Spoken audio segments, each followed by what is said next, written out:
Bonjour à tous et bienvenue dans cette nouvelle vidéo. Je suis ravie de vous retrouver aujourd'hui pour vous présenter mes derniers achats. Vu qu'on rentre dans la période de l'hiver, j'aime toujours bien acheter de nouveaux ouvrages et en gros changer de style littéraire. C'est quelque chose que j'aime bien faire à l'approche de l'hiver. Donc voilà, j'ai fait quelques achats. Je tenais surtout à vous remercier pour les commentaires que j'ai reçus, également les abonnements et les petits likes sous mes vidéos. Ça m'a vraiment fait extrêmement plaisir. N'hésitez pas à commenter si la vidéo vous a plu et n'hésitez pas aussi à me mettre des suggestions, soit de lecture mais également de sujets de vidéos qui pourraient vous intéresser. Ça me fera super plaisir et je tenterai, dans la mesure du possible, de faire suite à vos propositions. Alors, par quoi commencer? J'ai un peu envie de vous parler de tout ce que j'ai acheté, donc je ne sais pas trop par lequel commencer. On va dire que je commence directement par le dernier que j'ai acheté, donc Une éducation de Tara Westover. Donc c'est son premier roman. En anglais, il était sorti sous le nom Educated, et je l'avais déjà remarqué à ce moment-là. C'est édité au livre de poche. Et si je vous lis le petit insert qui se trouve sur la première page, sur la couverture, elle vivait avec sa famille à l'égard du monde, de ses lois et de l'école. Quel est le prix à payer pour changer de destin? Alors, de quoi ça parle? Je ne sais pas encore parce que j'ai vraiment été attirée par la couverture. J'ai lu également le mot de l'auteur au début. Je ne sais pas de quoi ça parle, je suppose que ça parle d'une jeune fille qui n'a pas été à l'école et qui va tenter de s'émanciper de la communauté dans laquelle elle vit. L'auteur précise, et je pense que c'est important de le préciser aussi, du coup, vu que pour elle c'est vraiment important, qu'il ne s'agit pas de faire des liens avec la communauté mormone ou toute autre communauté religieuse.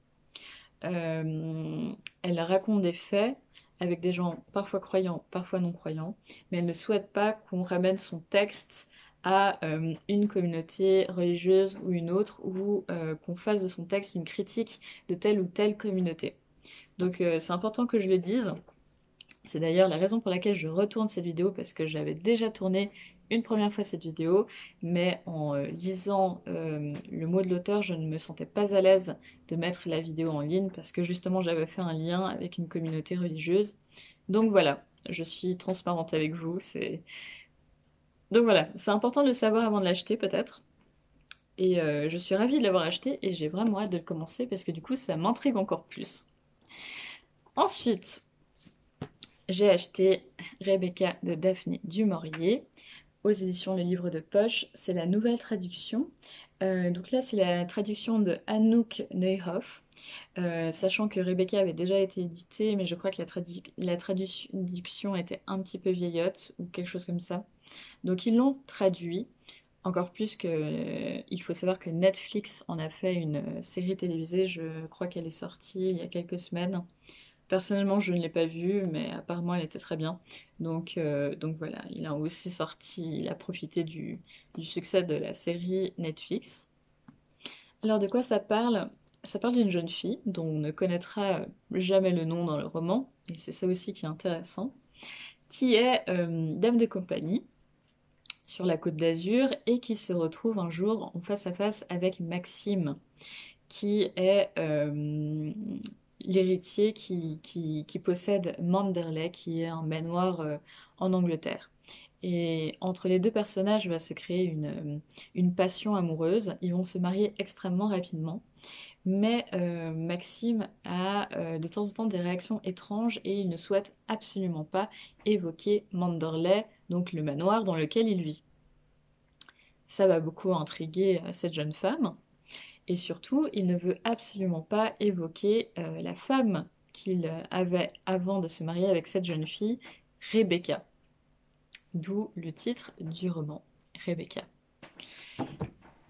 La jeune fille sans expérience s'en va pour l'Angleterre. Elle arrive à Manderley et très très vite, certaines choses ne vont pas. En réalité, Rebecca est partout. Et en même temps, personne ne lui en parle. Et c'est le début d'un roman qu'on pourrait qualifier de gothique. C'est vraiment... Je ne vais pas en parler ici parce que ce n'est pas un bilan lecture, donc il ne faut pas que j'en parle. Mais franchement, c'était génial. Donc je vous le conseille. Je ne vais pas en parler, je ne vais pas développer, mais c'était génial. Je l'ai découvert grâce à la chaîne Les mots de l'imaginaire qui en parlait sur un post Instagram, je crois. Et je l'ai vu aussi sur d'autres chaînes Booktube. Je suis désolée, je ne me souviens plus des noms, mais génial. Je vous le conseille très fortement. Ensuite, j'ai acheté ce magnifique livre. Je trouve la couverture absolument magnifique. Elle fait extrêmement nordique, hiver. Elle est très jolie. Donc, La tristesse des anges de, et là je m'excuse d'avance parce que je vais écorcher son nom, de Jon Kalman Stefansson, aux éditions Folio. Alors, je crois que ça parle de Jean le Postier qui va se retrouver dans un village et il va être recueilli par Helga et un jeune garçon. Et entre eux va se développer une relation, il me semble, sous la neige, en plein hiver, en Islande, dans un endroit reculé. C'est ce que j'en ai compris, hein, je ne l'ai pas lu, donc peut-être que ce n'est pas exactement ce qui se passe. Mais en tous les cas, il a l'air génial, il a l'air de transmettre l'ambiance froide et en même temps feutrée de l'Islande en hiver. Donc j'ai très hâte. De ce que j'ai pu lire en feuilletant rapidement, le texte est assez poétique, donc ça me parlait beaucoup. Je dois avouer que je ne lis absolument pas assez de littérature nordique.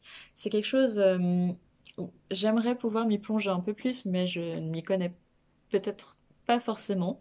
Donc n'hésitez pas si vous avez d'autres ouvrages de littérature nordique, plus spécialement peut-être de littérature islandaise, mais j'aimerais aussi beaucoup découvrir la littérature norvégienne ou suédoise. Euh, Parce que j'avoue que je ne m'y connais pas suffisamment et je suis sûre qu'il y a de vraies pépites. Donc voilà, c'est un nouvel essai. J'ai déjà lu quelques livres de littérature nordique, évidemment, mais voilà, j'ai envie de m'y remettre. Donc ce livre-ci. Et n'hésitez pas si vous avez des recommandations. Je les prendrai avec grand plaisir. Ensuite, j'ai acheté Le voile de Téhéran de Parinouche Sagnier, donc aux éditions Le Point. Alors, je crois que c'est une histoire vraie. En fait, je crois même que c'est une autobiographie. Parinouche Sagnier est une sociologue et une psychologue, pardon. Une sociologue et une psychologue. Et c'est l'histoire de Massoumé, 16 ans, qui souhaite s'émanciper et qui va malheureusement se retrouver mariée de force à un homme. Donc Massoumé va se rebeller et va prendre son destin en main, comme c'est dit dans la quatrième de couverture. Et j'ai vraiment très très hâte de découvrir ce roman. Il me faisait de l'œil et j'ai craqué. J'ai envie de découvrir aussi également plus de la littérature nordique. J'ai aussi envie de lire un petit peu plus de littérature arabe et du Moyen-Orient. Je m'y suis déjà pas mal attelée ces derniers temps, mais voilà, j'avais envie de lire quelque chose d'actuel et voilà. J'ai aussi acheté un autre ouvrage dont le nom de ville Téhéran est à nouveau en titre. Il s'agit de Vivre et mentir à Téhéran de Ramita Navaï. Donc là, il me semble que ce sont des tranches de vie de différents personnages dont le seul point commun est le fait qu'ils marchent tous sur la même route, si je me souviens bien. Il a l'air vraiment bien de ce que j'ai pu en feuilleter et j'ai très très envie de voir cette fresque de l'Iran moderne. Donc voilà, j'ai hâte, ça a l'air vraiment vraiment bien. Ensuite, j'ai acheté Les Maximes de Christine de Suède aux éditions Payot. La préface est de Chantal Thomas, qui est une historienne moderniste que j'aime beaucoup. Alors, de quoi ça parle? Je l'ai déjà acheté pour les cours, mais également pour moi, parce que l'histoire de Christine de Suède est un point de l'histoire qui m'intéresse aussi beaucoup personnellement. Alors, quelques mots sur Christine de Suède, peut-être. Alors, Christine de Suède était une reine du XVIIe siècle qui était reine de Suède et qui a abdiqué. Elle a abdiqué, puis elle a essayé de récupérer son trône, mais également d'autres trônes, dont le trône de Pologne. Donc, elle a un parcours extrêmement intéressant, c'est une grande érudite. Elle est accusée notamment d'athéisme, elle est vraiment un personnage extrêmement singulier euh, dans son siècle, mais pas seulement parce que c'est une femme, elle est aussi singulière parce qu'elle a une énorme culture, euh, une grande littérature, elle va créer des réseaux d'intellectuels absolument prodigieux qui vont faire rayonner la Suède dans tout le reste de l'Europe. Donc vraiment, c'est une femme très intéressante et elle a écrit des maximes. Maximes que j'ai achetées et qui sont vraiment très intéressantes. J'ai beaucoup aimé, ça se lit en 1 heure, je vous le conseille fortement si vous avez envie de lire quelque chose écrit par une monarque au XVIIe siècle, je vous les conseille fortement. À la fin de cet ouvrage, il y a également les commentaires que Christine de Suède a fait dans son exemplaire des Maximes de la Rochefoucauld.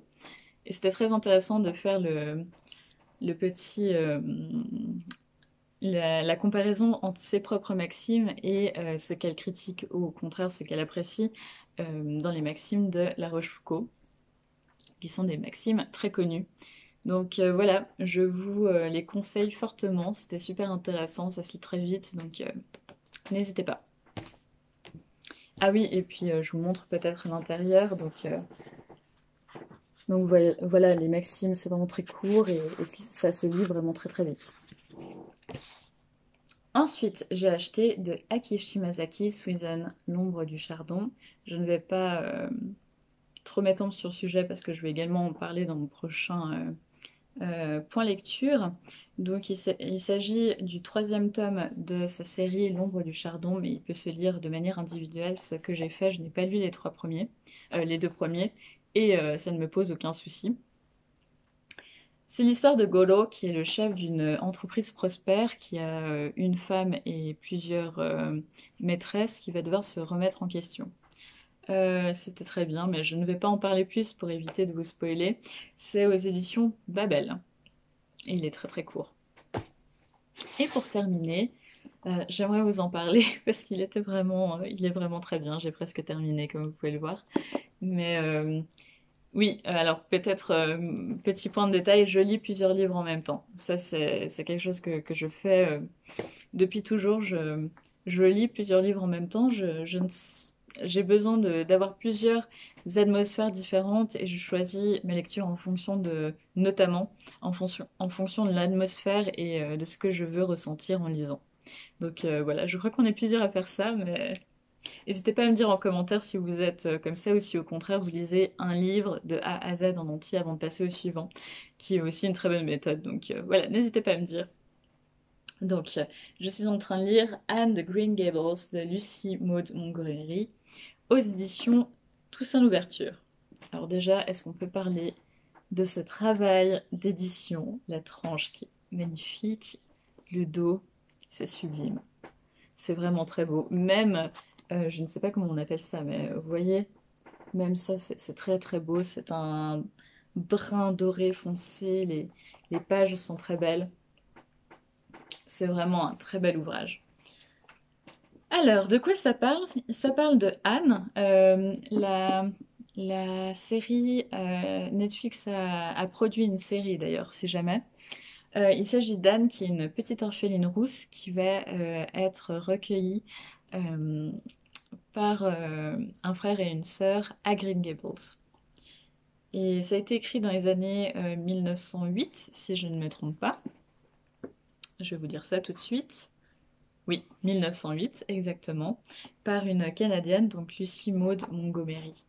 Et c'est fabuleux. C'est vraiment fabuleux. Mais je vous en reparlerai, je ne vais pas en parler, mais en tout cas c'était très très bien. Je vais juste vous lire le résumé parce qu'il vaut la peine. Âme de feu et de rosée, elle ressentait les plaisirs et les peines de la vie avec une intensité décuplée. Et vous voyez, c'est écrit là, avec en fond Green Gables. Donc très très beau.